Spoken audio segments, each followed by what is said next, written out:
ఇక్కడేం చేస్తున్నావు? అది అమ్మ కోసం వెయిటింగ్. అవునా, రేపు సండే కదా, స్కూల్కి హాలిడే కదా, ప్రోగ్రామ్ ఏంటి? ఇంకా ఏం ఆలోచించలేదు. అవునా, అయితే రేపు నాతో పాటు చర్చ్కొస్తావా? చర్చా? సరే వస్తాను. Thank you. అవును, స్కూల్లో అందరికిచ్చి నీకు ఇవ్వడం మర్చిపోయాను. ఏంటి?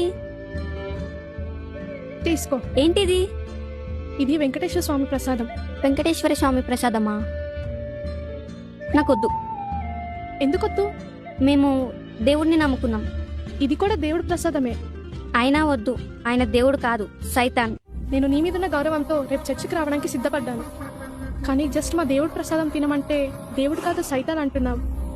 అంటే మీకు టేక్ రెస్పెక్టే కానీ గివ్ రెస్పెక్ట్ లేదా? నీతో పాటు మీ చర్చికి రావాలి, కానీ నాతో పాటు గుడికి రావు. కనీసం మా ప్రసాదం కూడా తినవు. మా దేవుణ్ణి పూజించకపోయినా పర్వాలేదు, ఈ ప్రసాదం తినకపోయినా పర్వాలేదు, కనీసం నన్ను బట్టి మా దేవుణ్ణి గౌరవించవచ్చు కదా. దీనినే పరమత సహనం అంటారు. అది నీకు లేదు.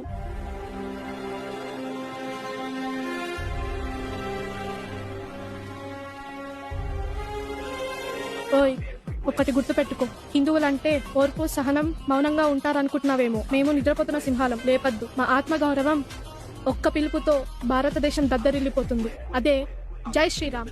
Feeling the same cold, our times are lethal, they make your heart blow. I walk this shit.